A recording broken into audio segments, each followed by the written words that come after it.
m'appelle Nicolas Enfrin, j'ai 26 ans, installé depuis 2012 avec un atelier ovin, 220 brebis moutons vendéens, un atelier de chevrette en complément de revenus, en GAEC à 3 sur un atelier bovin viande allaitant à côté.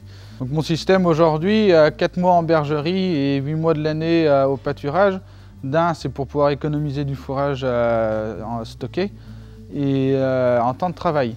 À côté, on a les bovins, on a les caprins, donc c'est aussi de la permanence tous les jours pour les animaux. Quand on s'installe, il faut avoir une production déjà d'une qui nous plaît et qu'on peut réussir à caler en fonction de notre vie privée et des autres productions sur l'exploitation s'il y a d'autres productions. C'est important d'avoir des interlocuteurs à qui on fait vraiment confiance et un conseil pour un futur installé, ne pas foncer tête baissée. Marion, 26 ans, je suis installée à Hasparren depuis 2016 sur une exploitation de 34 hectares avec des brebis laitières.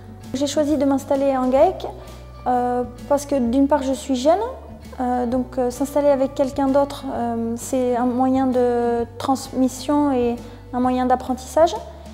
D'autre part, être associé à quelqu'un, c'est aussi une praticité au quotidien, étant non issu du milieu agricole. C'est aussi un moyen au niveau de la reprise du capital social de le faire de manière plus progressive.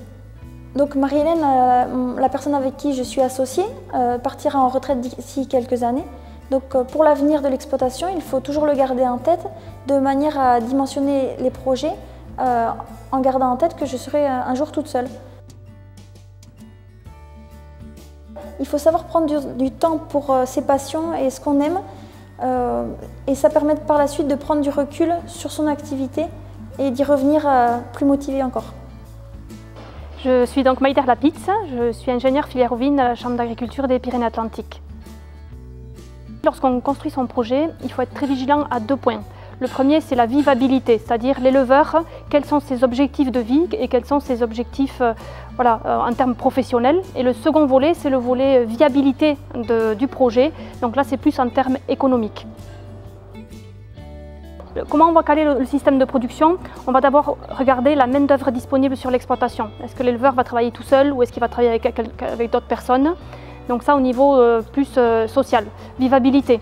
Ensuite, on va regarder au niveau de la viabilité, d'où on démarre. Qu'est-ce qu'on a comme bâtiment disponible? Qu'est-ce qu'on a comme surface disponible? Donc on va regarder ça. Et ensuite, en fonction du temps disponible et en fonction des autres ateliers sur l'exploitation, on va essayer de caler la période d'agnelage la plus adéquate, puisqu'il faut essayer de faire en sorte que ça soit une période calme par ailleurs. Et à partir du calage de la période d'agnelage, on va faire le choix de la race de brebis. Voilà, ça c'est vraiment des éléments très importants. Alors au niveau des outils qui existent, donc je pense notamment aux fermes de référence qui existent sur l'ensemble de la filière ovine en fonction des différents systèmes d'exploitation présents dans les différentes régions.